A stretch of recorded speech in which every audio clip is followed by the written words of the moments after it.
This story, The Sinful Chocolate. On a cold winter night, the sound of pounding on the door of a small church broke the silence surrounding Father Mark. He opened the door and was met by a frightened teenage boy named Danny, who was panting and trembling. With tear-filled eyes, Danny said, "Father, please help me. My father is drunk and wants to kill me." Mark looked at him and a battle began in his heart. On one hand, his conscience told him to shelter the boy, but on the other hand, he recalled the teachings he'd always followed. Family issues should be resolved within the family. Mark gave a gentle smile, picked up a chocolate from the table, and handed it to Danny. "Take this, calm down, and go home. Things will be better tomorrow."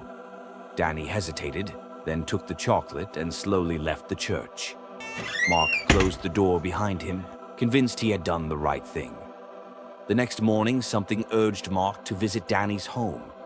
When he arrived, an eerie silence filled the house. Opening the door, he was horrified to find Danny's lifeless body on the floor.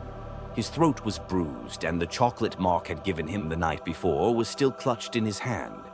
Mark dropped to his knees, overwhelmed by guilt. Suddenly, a gruff voice broke the silence behind him. "He'll get up soon. He's just being dramatic." Danny's father, his voice slurred with drunkenness, leaned against the doorframe. "It's always like this with him.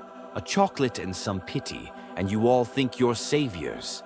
Mark turned to face him, his face red with anger. "How dare you speak this way?" Mark shouted, his voice shaking. "You're the reason for this." Danny's father smirked, his tone mocking. "And you're no better. You sent him back to me, didn't you?" Mark's rage boiled over. He stepped toward the man, his hands trembling. "You don't deserve to be called a father," he growled. For a moment, the house was silent. Mark stood there, overwhelmed by the weight of his decisions. He realized that, in a world full of rules and doctrines, human emotions could sometimes outweigh even the strictest of principles. End.